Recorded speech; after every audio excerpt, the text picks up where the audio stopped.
نماز میں کمزوری ہے تو نماز کی باقاعدگی شروع ہو جائے. قرآن پاک پڑھیں، اگر نہیں پڑھنا آتا آج شروع کر دیں. اس میں شرم کائی کی ہے. اس دن کیا ہوگا جب قیامت کے دن یہ قرآنی حجت بن کر سامنے آ جائے گا. روزانہ تھوڑا تھوڑا تفہیم القرآن ہے مولانا مودودی کی، اس کو پڑھیں، آپ کو مزہ آئے گا. پھر شروع میں مشکل ہوگی، پھر آپ کو مزہ آئے گا. آپ سمجھیں گے کہ آپ قرآن پاک سمجھ رہے ہیں. کردار، جھوٹ نہیں بولنا ہے، دھوکہ نہیں دینا، گھر والوں کے حقوق کا خیال رکھنا ہے، وراثت میں حق دینا ہے.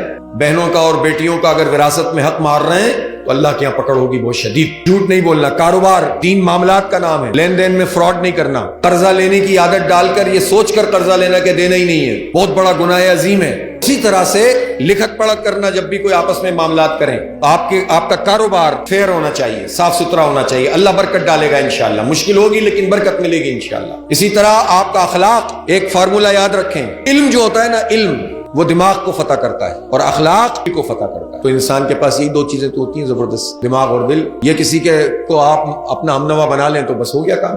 زندگی ہے کتنی سی، کبھی بھی یہ شمع گل ہو جائے گی. اصل زندگی تو اس کے بعد شروع. موت کو سمجھے ہیں غافل، اختتام زندگی ہے یہ شام زندگی، صبح دوام زندگی. تو عقل مند وہ ہوتا ہے جو وہ اس نہ ختم ہونے والی زندگی کے لیے کام کرتا ہے. بے وقوف وہ ہوتا ہے جو چھوٹی سی زندگی کے لیے سب کچھ قربان کر دیتا ہے.